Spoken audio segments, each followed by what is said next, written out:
आपने देखा कि कैसे चीन ने सैकड़ों साल पुरानी मस्जिद को तोड़ने के लिए पुलिस को हथौड़े लेकर भेज दिया। आपने ये भी देखा कि कैसे चीन मुसलमानों पर अत्याचार कर रहा है। लेकिन आप ये जानकर हैरान हो जाएंगे कि सभी मुस्लिम देश बिक गए हैं। ये कहना गलत नहीं होगा कि चीन ने मुसलमानों का सौदा कर लिया है।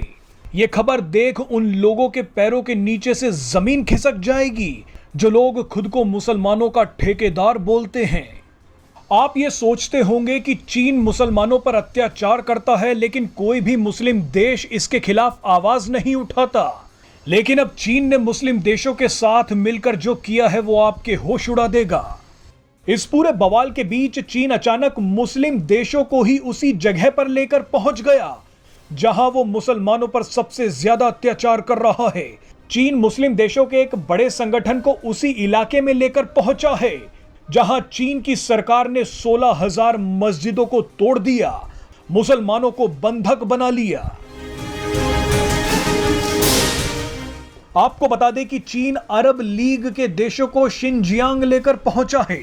शिनजियांग उइगर मुसलमानों का इलाका है। चीन अरब लीग के डेलीगेट्स और अधिकारियों को शिनजियांग की सैर कराने लेकर गया है। अरब लीग में 22 देश शामिल हैं। चीन अरब और अफ्रीकी देशों के इस संगठन को दिखाना चाहता है कि शिनजियांग में सब कुछ ठीक है। शिनजियांग में ऐसा कुछ नहीं हो रहा जो दुनिया भर की मीडिया बता रही है। आप इसे ऐसे समझ सकते हैं कि शिनजियांग में अपनी हरकतों और अत्याचारों को छुपाने के लिए चीन ने रेड कारपेट बिछाया और उसी रेड कारपेट पर अरब देशों को सैर करवा दी। अरब देश जानते हैं कि इसी रेड कारपेट के नीचे चीन की गंदगी छिपी है, लेकिन वो कुछ नहीं बोल पाए।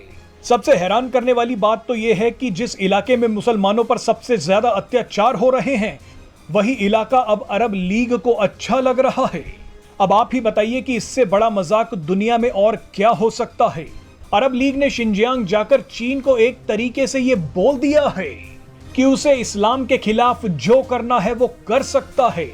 अब आप ही बताइए कि क्या अरब लीग के देशों ने शिनजियांग जाकर मुसलमानों के अधिकार का सौदा नहीं किया है? जिन अरब देशों को शिनजियांग अच्छा लगा है वो दूसरे देशों में मुसलमानों के अधिकारों के लिए छाती क्यों पीटते हैं?